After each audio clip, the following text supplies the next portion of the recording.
سابق lieutenant general فیض حمید کو 15 ماہ کے field general court marshal K بعد 14 سال قید بامشقت کی سزا سنا دی گئی۔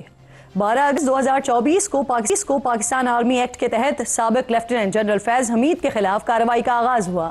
ملزم پر 4 الزامات عائد کیے گئے، ان میں سیاسی سرگرمیوں میں ملوث ہونا، آفیشل سیکرٹ ایکٹ کی خلاف ورزیاں جو ریاست کی سلامتی اور مفادات کے لیے نقصان دہ ہیں، اختیارات اور سرکاری وسائل کا غلط استعمال اور بعض افراد کو بلا جواز نقصان پہنچانے کے الزامات شامل ہیں۔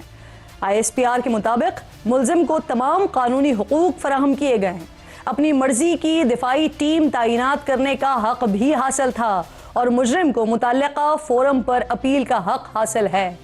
پریس ریلیز کا آخری پیراگراف بہت امپورٹنٹ ہے، جہاں کہا گیا ہے کہ مجرم کے سیاسی عناصر کے ساتھ ملی بھگت کے ذریعے دانستہ طور پر سیاسی اشتعال انگیزی اور عدم استحکام پیدا کرنا، اس کے علاوہ بعض دیگر معاملات میں مجرم کے ملوث ہونے کے معاملے کو علیحدہ طور پر نمٹا جا رہا ہے۔ یہ انتہائی اہم ہے کیونکہ پچھلے ہفتے ہی DG ISPR نے بتایا تھا کہ فیض حمید کے خلاف 9 مئی سے متعلق تحقیقیں ہیں۔ ہمارے پاس تو وہ کیس ہے، ایک جنرل فیض حمید کا ایک اس سے جڑا ہوا کیس ہے جو کہ چل رہا ہے۔ اس کے علاوہ تو جو 9 مئی کے جتنے ٹرائل کے کیسز تھے وہ تو ہم کلوز کر چکے۔ فوج پاکستان کا نہیں، پاکستان کی قوم کا مقدمہ ہے۔ Because in no country you can allow that it's armed forces army is attack. آپ ان کے شہداء کی یادگاروں پہ حملہ کریں، آپ ان کی تصدیق کرنے کی کوشش کریں and then you can walk away free, especially those who planned it, who abetted it and who were the mastermind behind بیہائنڈ۔ ناظرین، اس اہم معاملے پر مزید بات آگے بڑھانے سے پہلے آپ کو فیض حمید کے خلاف گزشتہ 15 ماہ میں ہونے والی قانونی کارروائی کی تفصیلات بتا دیتی ہوں۔ فیض حمید کے خلاف فیلڈ جنرل کورٹ مارشل کی کارروائی 12 اگست 2024 کو شروع ہوئی تھی۔ ان کے خلاف ٹاپ سٹی کیس میں شکایت کی تحقیقات کے بعد انہیں تحویل میں لیا گیا۔ اس کے کچھ دن بعد یعنی 5 ستمبر کو DG ISPR نے بتایا کہ پاکستان آرمی ایکٹ کی خلاف ورزیوں کے متعدد واقعات ثابت ہونے پر فیض حمید کے خلاف فیلڈ مارشل کارروائیوں کا آغاز کر دیا گیا ہے۔ لیفٹیننٹ جنرل ریٹائرڈ فیض حمید کیس کے حوالے سے اگر بات کی جائے، ٹاپ سٹی کیس میں ریٹائرڈ آفیسر کے خلاف باضابطہ طور پر درخواست موصول ہوئی۔ اپریل 2024 میں پاک فوج کی طرف سے ایک اعلیٰ سطح کی کورٹ آف انکوائری کا حکم دیا گیا۔ 12 اگست 2024 کو پاکستان آرمی نے باضابطہ طور پر آگاہ کیا کہ متعلقہ ریٹائرڈ آفیسر نے پاکستان آرمی ایکٹ کی دفعات کی خلاف ورزیاں کی ہیں۔ متعلقہ ریٹائرڈ آفیسر کے حوالے سے ریٹائرمنٹ کے بعد پاکستان آرمی ایکٹ کی خلاف ورزی کے متعدد واقعات بھی سامنے آئے ہیں۔ ان بنیادوں پر فیلڈ جنرل کورٹ مارشل کی کارروائی کا آغاز کیا جا چکا ہے۔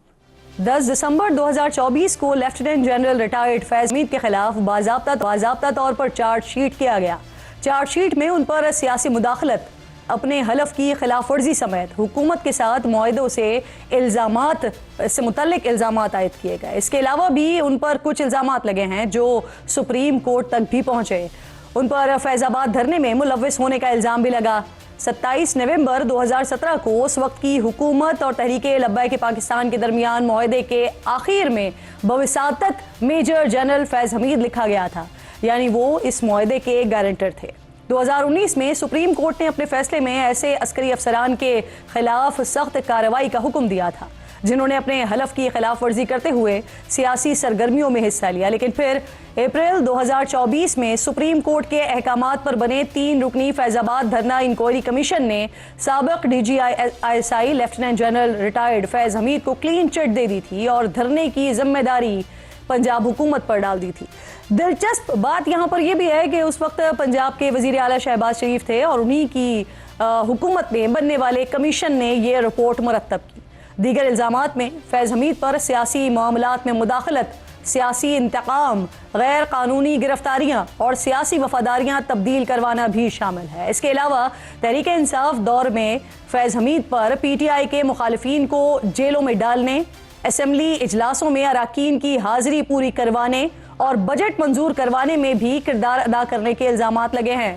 اسلام آباد ہائی کورٹ کے سابق جج شوکت عزیز صدیقی نے بھی 2017 اور 18 میں فیض حمید پر مداخلت کے الزامات عائد کیے تھے۔ ماضی قریب میں نون لیگ کے قائد وزیر اعلیٰ پنجاب مریم نواز، کئی سیاسی رہنما فیض حمید پر سیاست میں مداخلت کے الزامات عائد کرتے رہے ہیں۔ جنرل فیض صاحب، آپ کو جواب دینا ہے کہ آپ نے کیوں ایک حاضر سروس جج کے گھر جا کر ان پر آئین اور قانون کے خلاف فیصلہ کرنے کے لیے دباؤ ڈالا. جنرل فیض یہ آپ کے حلف توڑنے کی صرف ایک مثال ہے. ایک جنرل فیض یہ سب کچھ آپ کے ہاتھوں سے ہوا ہے, جواب بھی آپ کو دینا ہوگا.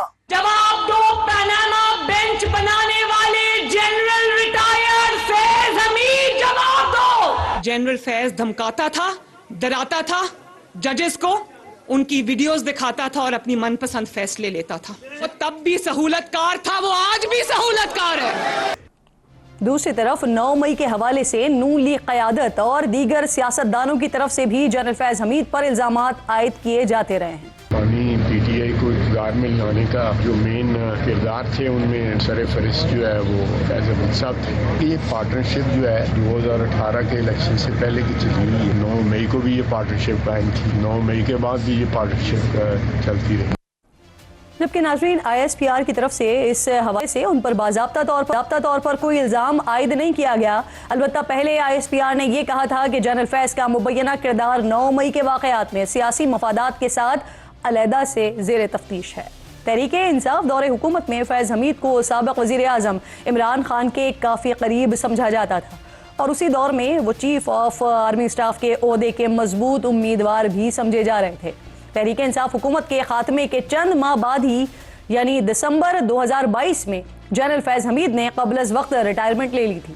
فیض حمید کا شمار ملکی تاریخ کے طاقتور ترین خفیہ ادارے کے سربراہان میں ہوتا تھا. ISI DG بننے سے پہلے وہ اسی ایجنسی میں DGC کے انتہائی اہم اور بااثر عہدے پر بھی فائز تھے. 2023 میں سابق army chief general Qamar Javed Bajwa سے ملاقات کا احوال سینئر صحافی جاوید چودھری نے اپنے کالم میں درج کیا تھا, جس کے مطابق جنرل ریٹائرڈ باجوہ نے بتایا تھا کہ ان کے اور مولانا فضل الرحمان کے درمیان رابطے کا ذریعہ فیض حمید تھے. پاک فوج میں اعلیٰ سطح پر احتساب کی یہ کوئی پہلی مثال نہیں ہے. ماضی میں بھی چند جرنیلز اور دیگر رینکس کے افسران کو کورٹ مارشل کا سامنا کرنا پڑ چکا ہے. 1995 میں بے نظیر بھٹو حکومت کے خلاف سازش رچنے کے الزام میں میجر جنرل ظہیر الاسلام عباسی, بریگیڈیئر مستنصر کرنل محمد آزاد منہاس, کرنل عنایت اللہ خان اور دیگر 38 فوجی افسران کو گرفتار کیا گیا تھا. فیلڈ جنرل کورٹ مارشل میں میجر جنرل ریٹائرڈ ظہیر الاسلام عباسی کو 7 سال قید, بریگیڈیئر مستنصر باللہ کو 14 سال قید, جبکہ کرنل محمد آزاد منہاس اور کرنل عنایت اللہ خان کو فوجی عدالت نے 4 سال قید کی سزا سنائی تھی. 2009 میں سامنے آنے والے NLC کرپشن کیس میں چند افسران کے ملوث ہونے کی نشاندہی پر 2010 میں army chief general Ashfaq Pervez Kayani نے آرمی کورٹ آف انکوائری کا اجلاس بلایا, جس کے بعد 2015 میں NLC کے سابق director general retired major general Khalid Zaheer کو ملازمت سے برطرف کیا گیا. 2011 میں ناظرین بریگیڈیئر علی خان کو کالعدم تنظیم حزب التحریر سے روابط کے الزام میں گرفتار کیا گیا. مقدمہ چلانے کے بعد اگست 2012 میں فیلڈ جنرل کورٹ مارشل نے بریگیڈیئر علی خان کو 5 سال قید بامشقت کی سزا سنائی تھی. بریگیڈیئر علی خان پر حکومت کا تختہ الٹنے کی سازش, فوج میں بغاوت کو ہوا دینے اور GHQ پر حملے کی منصوبہ بندی میں ملوث ہونے کے الزامات بھی عائد کیے گئے تھے. اس مقدمے میں میجر عنایت عزیز, میجر افتخار, میجر سہیل اکبر اور میجر جواد بصیر 3 سال سے 6 ماہ تک کی قید مامشقت کی سزائیں انہیں سنائی گئی تھی. اسی طرح 2019 میں lieutenant general retired Javed Iqbal کو فیلڈ جنرل کورٹ مارشل نے قومی سلامتی کے لیے نقصان دہ غیر ملکی ایجنسیز کے لیے جاسوس سمیت حساس معلومات افشا کرنے کے جرم میں 14 سال قید بامشقت سنائی تھی, جسے بعد ازاں مختلف مراحل میں کم کر دیا گیا, جس کے بعد وہ رہا ہو گئے. 2019 میں ہی سابق بریگیڈیئر راجہ رضوان کو سزائے موت سنائی گئی تھی. اسی طرح سینکڑوں افسران ہیں جن کے خلاف ماضی میں بھی کارروائیاں ہو چکی ہیں.